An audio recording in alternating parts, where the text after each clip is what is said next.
आत्मा सामर्थी बनाया।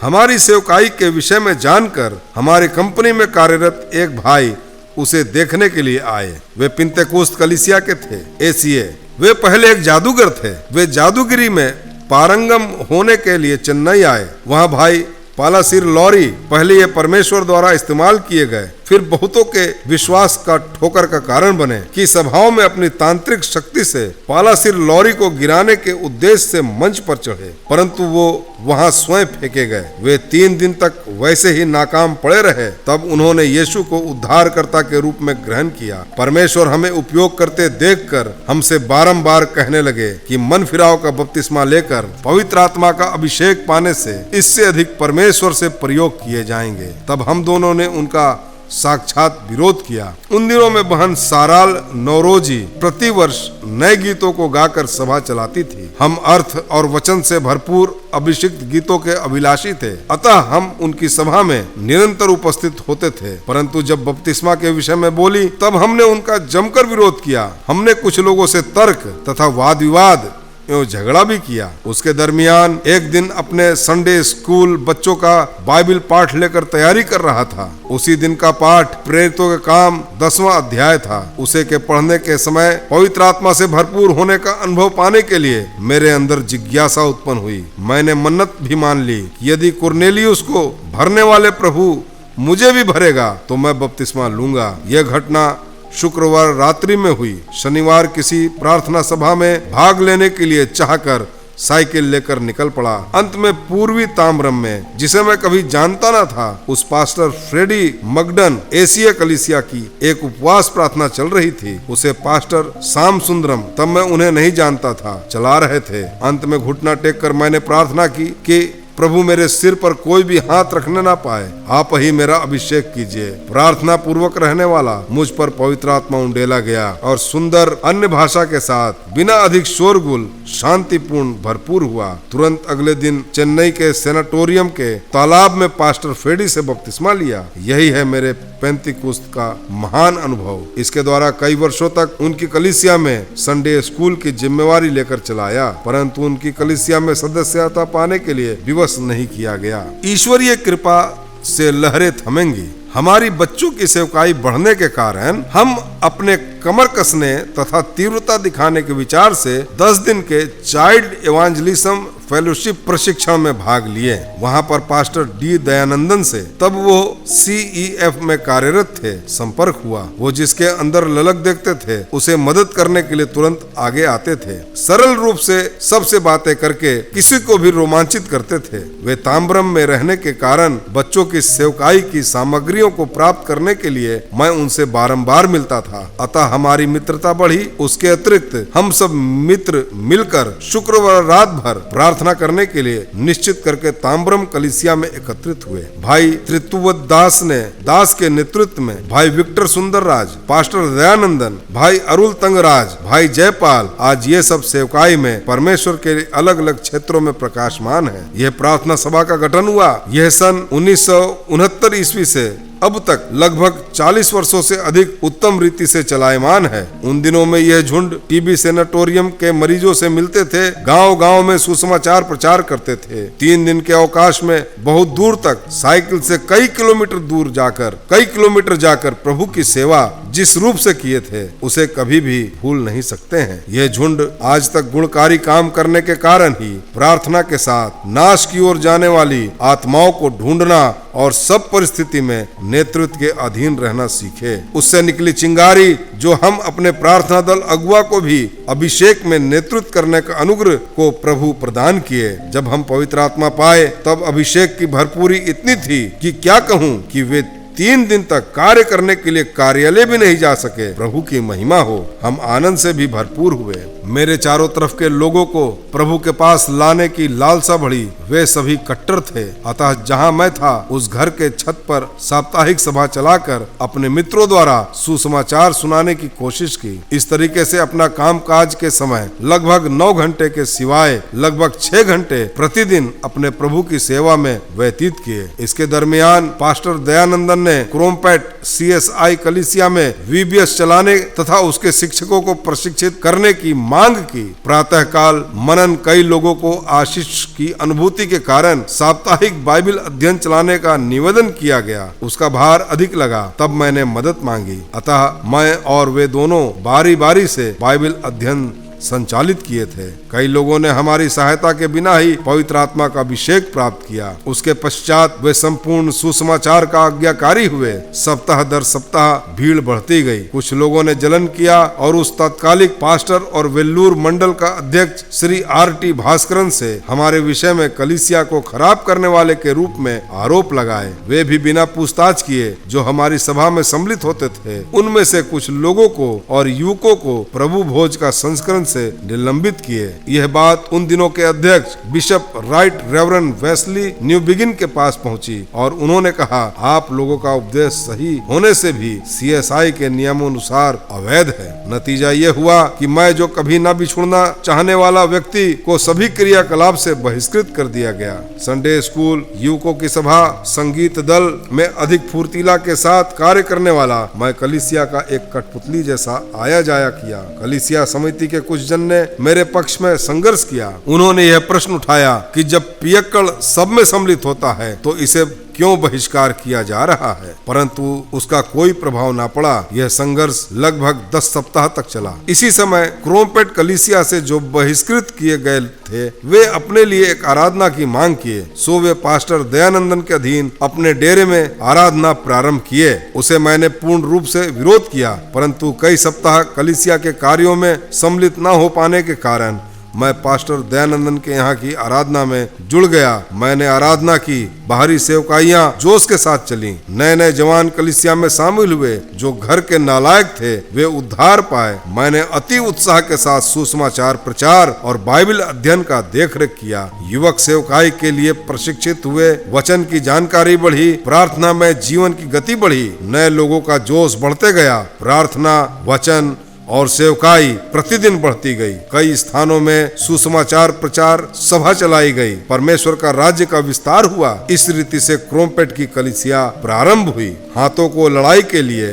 उंगलियों को युद्ध के लिए तब क्रोमपेट कलीसिया का नाम नहीं दिया गया था, पर अधिकांश जवानों से भरपूर उस कलीसिया में सदैव ललकार थी। प्रार्थना में आंसू था। आराधना का संदेश में मिशनरी दर्शन की ध्वनि गूंजती थी। हर पल सेवकाई के लिए कुछ भी देने की बात और आत्माओं को प्रभु में लाने की क्रियाशील योजनाएं बनाई गईं। परमेश्वर के लिए कुछ भी करने के विचार, आस्था और ध्यान सभी को जकड़ लिया था। उसमें सहयोग करने के विचार से मैं पास्टर दयानंदन के संग रहकर सेवकाई में आगे बढ़ने के लिए क्रोमपेट आया। जब मैं भोर में 4 बजे जागकर गीत गाया करता था, उसे 13वां क्रॉस स्ट्रीट क्रोमपेट के लोग सुनते थे। 6 बजे तक व्यक्तिगत मनन और प्रार्थना में व्यतीत करने के पश्चात प्रातःकाल क्रियाकलाप पूरा करके कंपनी में अपना काम के लिए निकलता था। संध्या 5:15 को बच्चों के मध्य सेवकाई के लिए किसी भी चौक चौराहा में खड़ा होता था। तब कुछ घरों में लोगों से मिलकर प्रार्थना करके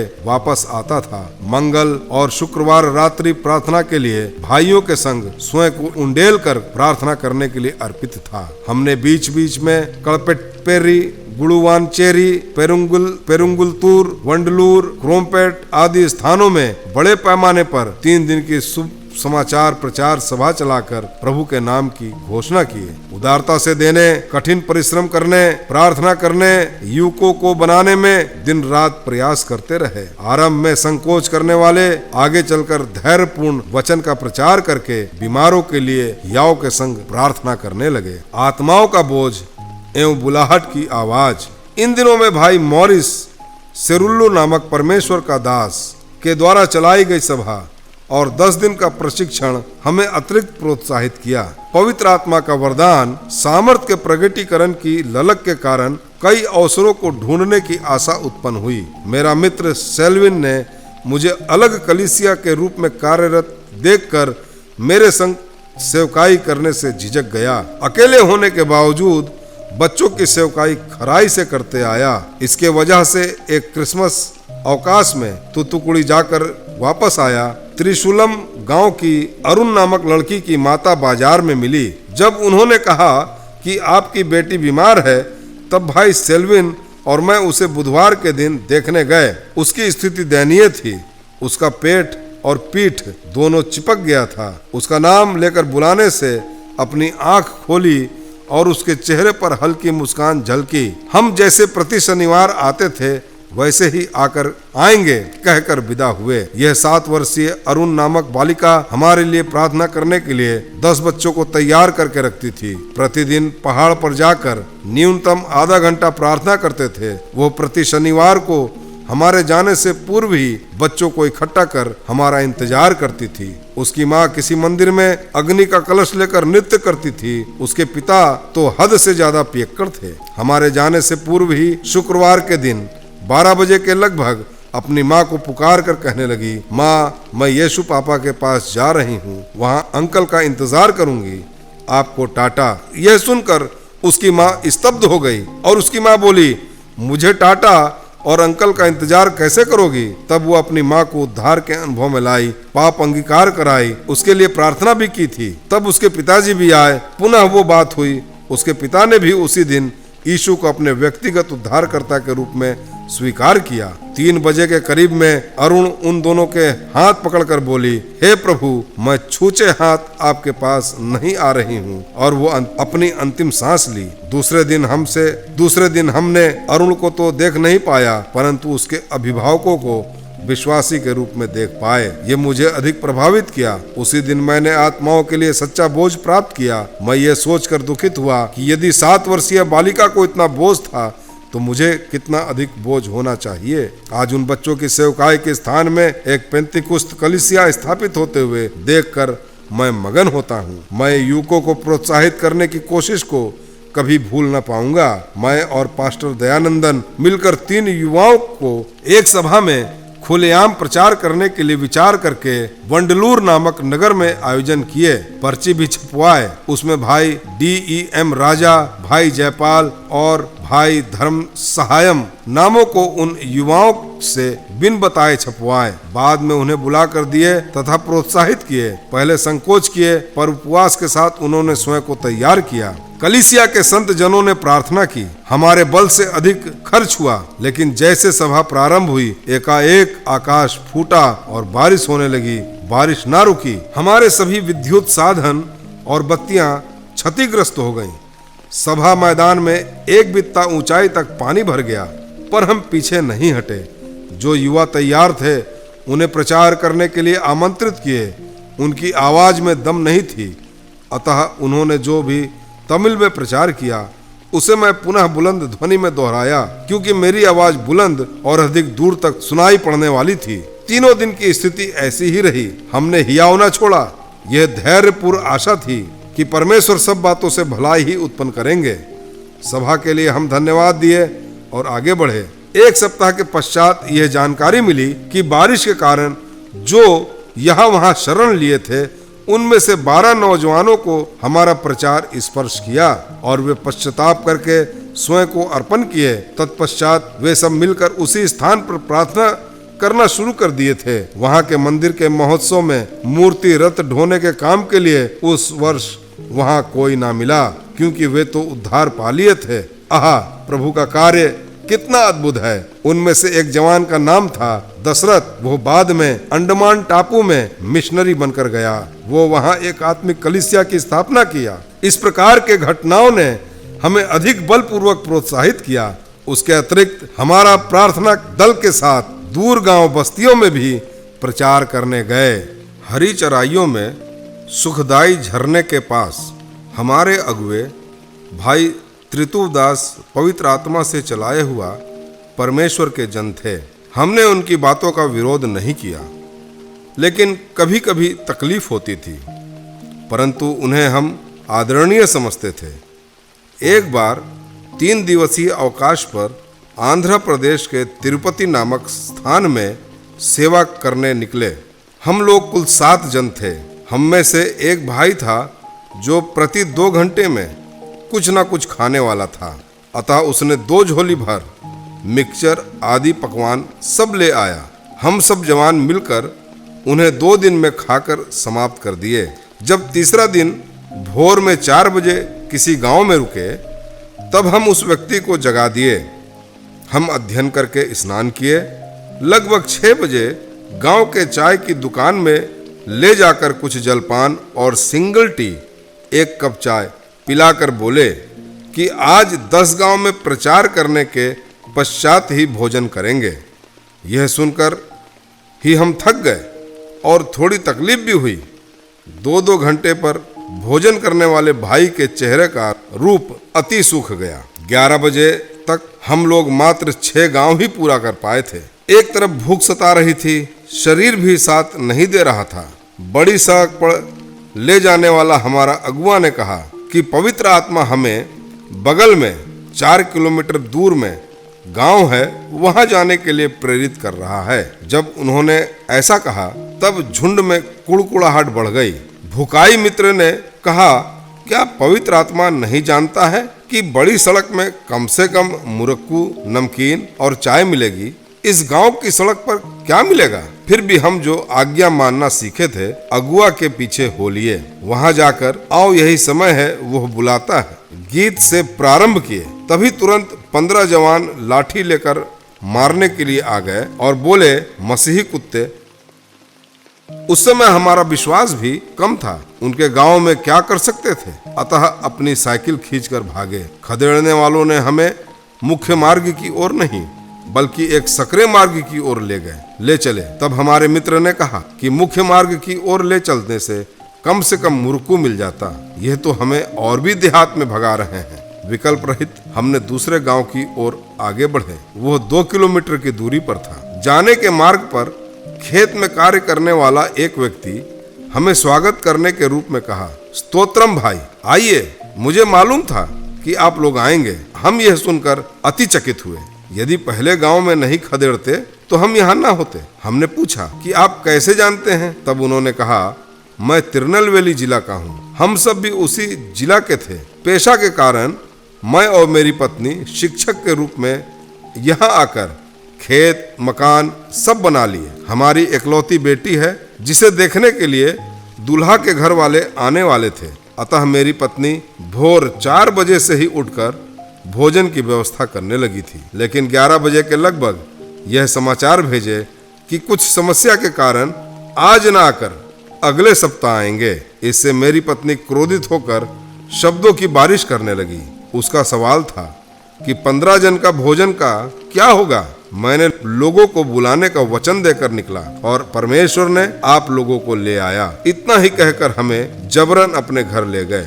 बड़े केले के पत्ते पर, यह दक्षिण भारत की संस्कृति है, 7 प्रकार की सब्जी, बिरयानी, बड़ा, खीर सब परोसा गया। तब मेरे मित्र ने कहा कि पवित्र आत्मा की अगुवाई अद्भुत है। उस दिन पवित्र आत्मा की अगुवाई के लिए अर्पित जीवन की भरपूरी को हमने स्पष्ट रूप से देखा। इस प्रकार के कई अनुभवों ने हमें सेवकाई में और भी गतिशील बनाया। इसके विषय में मेरे परिवार के लोगों ने भी जाना। मेरे साथ कंपनी में कार्यरत एक ब्राह्मण मित्र ने मेरे अभिभावक से कह दिया कि आपका पुत्र सदैव सेवकाई में चला जाता है, कभी भी समय पर कार्य नहीं करता है। यह बात मेरे अभिभावक और अन्य लोगों में घबराहट उत्पन्न किया। जब मैं उद्धार पाया था तभी मैं अपना अनुभव के विषय में माता पिता को चिट्ठी भेजा था। तुरंत पिताजी प्रसन्नता व्यक्त करते हुए ये भी चिता दिए थे कि तुम कदापि पिंतेकुस्त वाला ना बन जाना। उनकी पुरानी मुठभेड़ के कारण इस तरह की चिट्ठी मिली। मैं सेवकाई की बढ़ोतरी के कारण उपवास और प्रार्थना बढ़ाने के विचार से कई बार पल्लवरम पहाड़ पर उपवास प्रार्थना करने के लिए जाता था। व्यक्तिगत प्रार्थना द्वारा प्रभु से निरंतर संघर्ष करता रहा। दुनिया की मोह माया, लीला क्रीड़ा मुझसे दूर रहने के लिए अधिक ध्यान दिया। कई मिशनरी संतों की जीवनी मेरे जीवन में भी कार्यान्वित होने की मनसा बढ़ाई। परमेश्वर के लिए भी असाधारण को अपने जीवन में सार्थक बनाने का जोश मुझ में बढ़ने लगा। सोच विचार में पवित्रता, कारोबार में तीव्रता, आदर्श में जीवन, वचन की जीवन की शैली होने की तड़प, दूसरों को निर्देशित करने की उमंग मुझे जकड़ कर रखा था। कार्यालय में बाइबिल लेकर जाने के कारण सहयोगी मजाक करने लगे। विद्यालय में ही मेरा नाम स्वामी जी पड़ा था। अब मित्रों से भी वैसे ही जाना गया। क्रोमपेट 13वें क्रॉस स्ट्रीट के एक छोर में एक झील थी। जब हमें यह पता चला कि वो एक PWD इंजीनियर की संपत्ति है, उसे बड़े पैमाने में reverend Henry Joseph, pastor Joseph Balachandran को प्रवक्ता के रूप में प्रयोग कर खुले मैदान में प्रचार सभा चलाने का आयोजन किए थे। हम दिन रात परिश्रम किए। उन सभा के पश्चात उस स्थान में प्रतिदिन रात में पास्टर दयानंदन, भाई DEM राजा और मैं प्रार्थना करने लगे। DS दिनाकरन चेन्नई आए थे। उन्होंने पास्टर दयानंदन से अपने कार्यालय में सहायक के रूप में काम करने हेतु एक जवान की मांग किए। तब अपनी पढ़ाई पूरा किया हुआ भाई राजा का परिचय कराए, परंतु उन्होंने कहा यह तो पढ़े लिखे हैं, अतः SBI में उनकी बहाली कराएं। जिस स्थान पर हम तीनों ने मिलकर प्रार्थना की, उसे आगे चलकर जब इंजीनियरिंग भूखंड के रूप में बेच रहे थे, एक टुकड़ा को कलीसिया के लिए दान स्वरूप दिए। उसके साथ मसीहियों को अधिक कम मूल्यों में अधिक किस्तों में देने के लिए तैयार हुए। कुछ मसीही परिवार भी वहां बस गए। इसी रीति से क्रोमपेट कलीसिया के लिए जमीन मिली थी। उन दिनों में पास्टर दयानंदन मारानाथा बाइबल विद्यालय में उपदेश देने के कारण मारानाथा के साथ भी अच्छा संबंध और संपर्क था। रेवरेंड हेनरी जोसेफ और जॉन प्रेंटिस, मारानाथा का सह संस्थापक जो इंग्लैंड के थे, अधिकांश बाइबल पढ़ाने हेतु आते थे। बुलाहट से डगमगाओ। वो एक मंगलवार था। रात्रि की प्रार्थना सभा में जब सभी देश के लिए प्रार्थना कर रहे थे, एकाएक मेरे सामने बिहार का मानचित्र को परमेश्वर ने दिखाया। तब मैंने पूछा, हे प्रभु, क्या मुझे बिहार के लिए प्रार्थना करनी है? तब उसने स्पष्ट रूप से आज्ञा दी, नहीं, तुम अपनी नौकरी से इस्तीफा देकर बिहार जाओ। मैं बिना जानकारी हंसने लगा। क्या मैं हो नहीं सकता? सर्वप्रथम मैं अपने माता पिता का इकलौता पुत्र हूँ। मेरी 4 बहनें हैं। उनकी शादी का भार मेरे कंधों पर है। मुझे हिंदी का एक अक्षर तक मालूम नहीं है। मैं तो यहीं पर ही प्रतिदिन 6 घंटे से अधिक सेवकाई करता हूँ। बिहार मिशनरियों का कब्रिस्तान है। इस रीति से परमेश्वर को तर्क पर तर्क दे रहा था, परंतु इसके विषय में किसी से जिक्र नहीं किया। इसके दरमियान पास्टर दयानंदन हमेशा राजस्थान के विषय में बोलते थे। विवरण 8 अध्याय 7 से 9 वचनों को वायदा के रूप में दिखाते थे। विशेष तौर से उसका पत्थर लोहे का सा तांबा निकालने वाले पहाड़ों का देश होगा। अपनी पत्नी चंद्रा को उसके लिए तैयार किए। वो अधिक भयभीत होने वाली स्त्री है। एक सिलाई शिक्षिका के रूप में कार्यरत भी थी। पास्टर दयानंदन के फुर्तीले स्वभाव के विपरीत स्वभाव की है। 2 बार मारानाथा सेवकाई की सहायता से डूंगरपुर कार्य क्षेत्र में हिजकिय्याह नामक युवक के संग 3 माह तक रहकर लौटे। द्वितीय बार अपनी पत्नी को संग ले गए। ताम्रम प्रार्थना झुंड बराबर पल्लावरम पहाड़ पर तिरुपत्तूर नदी के तट पर पड़प्पय के बाग में प्रार्थना के लिए एकत्रित होते थे। वैसे इकट्ठे होने के समय में पास्टर अगस्टिन, ये अनपढ़ थे, शराब बेचकर पेट पोसते थे। उन्हें प्रभु छुटकारा प्रदान किए। वो MPA की एक कलीसिया का पास्टर थे। उनकी भविष्यवाणी सुस्पष्ट थी। और भाई विक्टर सुंदरराज, ये ताम्रम के थे, चेन्नई पोर्ट ट्रस्ट में कार्यरत होकर सेवकाई भी करते थे। इन दोनों के द्वारा परमेश्वर मुझे बिहार भेजने की भविष्यवाणी कराए, परंतु मैं इन बातों से हिलने डुलने वाला न था। ताम्रम प्रार्थना दल में अधिकांश लोग अंशकालिक सेवक ही थे। जब पास्टर दयानंदन राजस्थान गए, तब एक मारानाथा वार्षिक संग्रहण में पास्टर सुंदरम ACA से क्रोमपेट कलीसिया का सभी पास्टर के रूप में मैं अभिषेक किया गया था। इन सब के मध्य में परमेश्वर ने मुझे विवश करना आरंभ किया। बिहार की तस्वीर प्रतिदिन संघर्ष का रूप लिया। जब जब प्रार्थना किया, बाइबल पढ़ा, कंपनी के रेखण पट के आगे मैं एक औजार डिजाइन के रूप में कार्यरत था। जब खड़ा रहता, बिहार के मानचित्र का दृश्य आकर लुप्त होता था। किसी न किसी एक दिन परमेश्वर मुझे बिहार ले जाने का डर जकड़ लिया। अधिक समय प्रार्थना में व्यतीत करना न चाहा। प्रभु से प्रतिरोध करते करते थक गया। अंत में मैंने प्रभु से कहा कि आप मेरे स्थान पर 2 मिशनरी को भेज दीजिए, मैं उन्हें आर्थिक सहायता करूंगा। लेकिन प्रभु ने उसको भी नकार दिया। इस परिवेश में ब्लेसिंग यूथ मिशन, तब full gospel young man association के नाम पर स्थापना की गई थी और तंजावुर नामक नगर में प्रतिवर्ष चलाई गई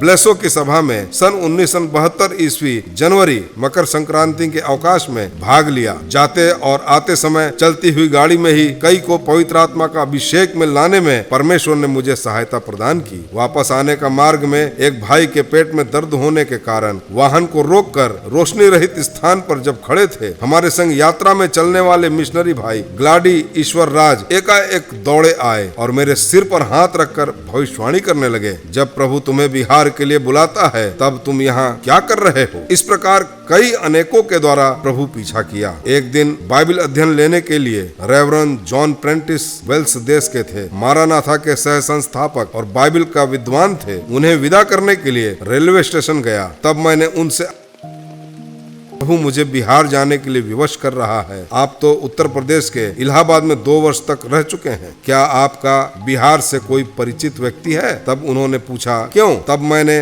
कहा, मैं 1 माह के लिए बिहार का दौरा करना चाहता हूँ, उसके पश्चात संकल्प लेना चाहता हूँ। तब उन्होंने प्रत्युत्तर दिया कि मैं 2 वृद्धों को जानता हूँ, मैं उन्हें खत लिखूंगा। परंतु उन्होंने यह प्रकट ना किया कि वे तीनों एक ही संस्थान एलिम पेंटेकोस्टल चर्च के थे। मैं अर्पणता को सुनिश्चित करना चाहा, पर संकोच ही बढ़ता गया।